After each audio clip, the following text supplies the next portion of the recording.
नमस्कार मंडळी, सर्वांचं स्वागत आहे आपल्या यूट्यूब चॅनलवरती, ओमकार ऑफिशियल यूट्यूब चॅनलवरती. ते कोकणातून दापोलीमधून. आता सगळ्यांना प्रश्न पडला असेल की हा दापोलीला अचानक भयानक गेला कसा. सो इन्सिडेंट असा आहे की काल थोडी एक घटना घडली, त्यासाठी अचानकमध्ये गावी यावं लागलं मला. आणि सो गावी आलं आणि दापोलीमध्ये आलेलो. त्या दापोलीमध्ये आपल्या शोचे ऑर्गनायझर म्हणजे होतात ना, मी जेव्हा शो इकडे चालायचे माझे, ते इकडचे ऑर्गनायझर आहे प्रवीण तांबे सर, यांची काल अचानक भयानकमध्ये भेट घडली. तर भेट घडल्यानंतर मग सरांनी सांगितलं की इकडे आपला एक इव्हेंट चालू आहे विद्यापीठाचा, तर तो इव्हेंट तुला कव्हर करायचा आहे. आला आहेस तर थांब. मी बोललो सर सॉरी, पॉसिबल नाही आहे, कारण की मुंबईला घरी जायचं आहे, परत सकाळी निघायचं आहे, कारण की थोडी आईची तब्येत पण डाऊन होती. आणि तर म्हटलं नाही जमणार. बट आता जी टीम आहे ना, त्या टीमला त्यांनी इन्फॉर्म केलं की ओमकार आला आहे. तर पहिला म्हणजे विशाल सुतार, की जो त्याच्याबरोबर मला वाटतं एक 6-7 वर्ष जास्तच त्याच्यावर भरपूर शोज अटेंड केलेले आहेत. त्याला तुम्ही स्टार प्रवाहावरती बघितलं असेल, होऊ दे धिंगाणामध्ये. आणि आत्ता तो जस्ट जे प्री वेडिंग झालं आहे अंबानींच्या घरी, तिकडे तो त्या अजय अतुल सरांसोबत, म्हणजे खूप स्ट्रगल केलं मित्राने आपल्या त्या, आणि तिथपर्यंत तो पोचला आहे. आणि सेकंड म्हणजे पंकज काताळे, त्याच्यावर मी म्हणजे त्याच्यावर पण एक 5-1 वर्ष म्युझिक फील्डमध्ये त्याच्यावर काम केलेलं आहे, आणि ती कामं चालू असतात आमची अजूनमधून. आणि म्हणजे बोलतात ना, एक फेमस सिंगर बोलावं लागेल आणि एक उत्तम रेकॉर्डिस्ट, कीबोर्डिस्ट असं बोलावं लागेल त्याला. कारण गणपती बाप्पा जेव्हा येतो श्रावण महिन्यामध्ये, आणि पहिल्या श्रावणामध्ये त्याचं श्रावणातल्या पहिल्याच दिवशी त्याचं गाणं यूट्यूबला येतं, आणि खूप मिलियन्स आणि लाखोमध्ये त्याचे व्ह्यूज येतात. खूप कोकणमध्ये चाहते त्याचे. यांचे कॉल आलायस हा इव्हेंट तुला कव्हर करावा लागेल, थांब थोडा. मग काय आता रिक्वेस्ट केलं आहे, भरपूर दिवसांनी गावीसुद्धा आलं. आणि आता हा जो ब्लॉग मी शूट करतो ना, सकाळी मॉर्निंग आहे, सकाळचे बघा आता पक्ष्यांचा आवाज. 7 वाजलेत. झोप तर काय लागली ना, आपण नाईट शिफ्ट करणारे, आपल्याला काय झोप लागत नाही जास्त. तर बोलला आता 7 वाजलेच आहेत, जरा उठी आणि बाहेर मस्त इकडे दादाच्या घरी थांबलो आहे. आणि इकडून जरा आता बोललो मस्त जरा फेरफटका मारे बाहेर, जरा इकडे थोडं जंगलसारखं एरिया आहे, जेवढं जरा मस्त फेरफटका मारायला आलो बाहेर. सो आता बघूया. सकाळची मस्त थोडी थंडी आहे, थंडी एवढी पण नाही आहे, ही ऑफिसमध्ये असलेली ACची थंडी वाटायला लागली थोडी, एवढा गार आहे. सो आता बघूया. त्या इव्हेंटवरती पोचायचं आहे, त्यांनी टायमिंग दिला आहे 8:30-9चा. तर भरपूर म्हणजे मी थांबलो याचं कारण की जुनी टीम जी आहे ना आमची, ही जुनी टीम भरपूर दिवसांनी मला भेटते. बोललं ठीक आहे, तर थोडं ॲडजस्टमेंट केले, पण शो आटपून लगेच निघायचं आहे. म्हणजे ॲक्च्युली शो असा असतो की कॉलेजच्या मुलांचं फंक्शन असतं, मुलं सकाळपासून रिहर्सल्स वगैरे करत असतात, आणि संध्याकाळी त्यांचं प्रेझेंटेशन करत असते. त्यांना आम्ही दिवसपर्यंत जेवढी प्रॅक्टिस करून घेतो. मी ह्याच्यावर पण इव्हेंट हा खूप कव्हर केला आहे, भरपूर वर्ष आले आम्ही कव्हर करतो. हा सध्या नव्हता जमत, पण आता पोहोचलो तर बोललो चला कव्हर करूया. सो बघा ना, मुंबईमधली सकाळ म्हणजे खूप आवाज, ट्रेनची धडपड आपली, इकडची आवाज बघा ना. आता बाजूला एकदम सायलेंट झोन ऐकायला येतो, पूर्ण एकदम शांतता, पक्ष्यांचा आवाज वगैरे. माझ्या पाठीसुद्धा बघू शकता सूर्योदय होताना दिसतं. सो असं काहीसं क्लाउड आहे, मस्त एक मजा येते थोडी. डीजेचा आवाज वगैरे पण येतो, कुठेतरी असेल फंक्शन दापोली, तर खूप सारे फंक्शन्स असतात. आज मला वाटतं एकनाथ शिंदे साहेब पण येतात वाटतं दापोलीमध्ये, आपले मुख्यमंत्री एकनाथ शिंदे साहेब आहेत. तर मंडळी माझं की आता सूर्योदय होताना दिसतोय, आणि थोडा राऊंड मारला आहे. आता जरा घरी जाऊया. थोडं छोटीसुद्धा उठली असेल ओवी आमची. आता मला सुद्धा थोडा एक बघू, आता अचानकपणे जायचं शोला. तर मी लिस्ट अजून बघितले जस्ट वरच्यावर, तर माझं अजून माइंड चालत नाही. भरपूर झाले शोला गेलो नाही, असं लाईव्हची कामं थोडे दिवस बंद होती, आणि थोडं डोकं नाही चालत आहे. मग आता बघूया काय सेट करायचं आहे काय नाही थोडं. तर बघू आता तिथे गेला ते समजे, कारण इन्स्ट्रुमेंट वगैरे पण त्यांनी सर्व अरेंज करून ठेवलेत, पंकजने, विशाल वगैरे. आणि संकेतसुद्धा येतो आज चिपळूणवरून, प्रणवसुद्धा येतो आहे आज शोला. आता हे सर्व संगीतकार कलाकार हे आता आपल्या जे चॅनल कोकणचे जेवढे सबस्क्रायबर असतील त्यांना माहीत असेल हे संगीतकार कोण आहेत. पंकज काताळे, विशाल सुतार, प्रणव काताळे, संकेत. सो आता जाऊया थोडं फ्रेश होऊन. आपल्याला 9 वाजता बोलवलं आहे, आता दादा येईल सोडायला. बघूया आता काय, 2 गाड्या आहेत, एक गाडी पंक्चर आहे, बघूया कसं काय जायचं आहे. चला स्टेट येऊन राहा चॅनलवरती, थोडं क्रिएटिव्ह काहीतरी असं बघायला भेटू शकतं. चलो गुड मॉर्निंग बाबा. चलो चलो सामान पिकअप.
फायनली मुलाची रिहर्सल आता प्लॅन केली तर आमची थोडी मजा मस्ती पाहिजे इकडे आमचा रोल चालू झाला नमनचा थोडा फील चालू मजा मजा मजा मजा कडक चला मजा मस्ती करून घेऊन जावं.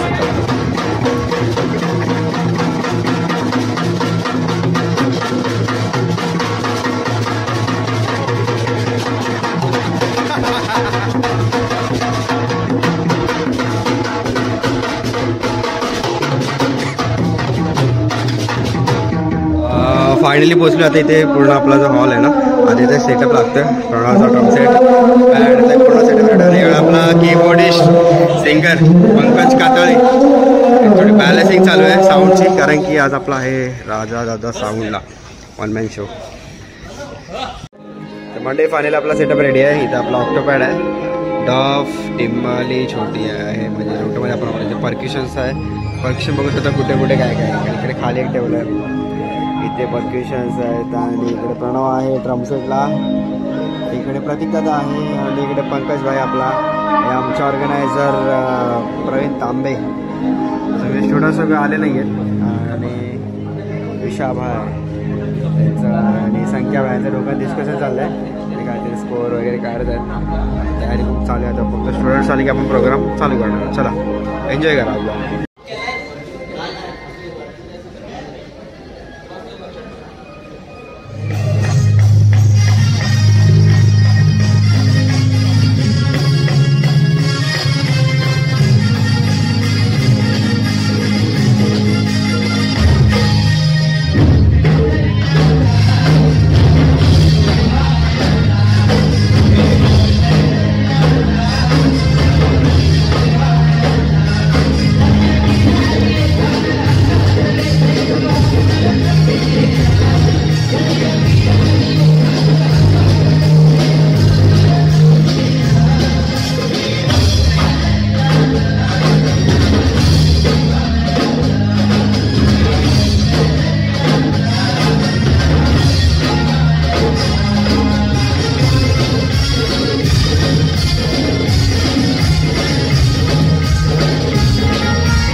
म्हणजे फायनली आपला आता इव्हेंट संपल्यानंतर आता सकाळी मॉर्निंगची शी समजा ग्रुपाची ट्रॅव्हल्स पकडले टेम्पो ट्रॅव्हलरने आपण इथे मुंबईमध्ये. सो ब्लॉग आता इथेच एंड करूया. आता बघूया पुढचा ब्लॉग कधी येईल. तोपर्यंत आपला चॅनल लाईक करा. कसा वाटला ब्लॉग नक्की कमेंट करा. चला भेटूया पुढच्या ब्लॉगमध्ये. Thank you so much.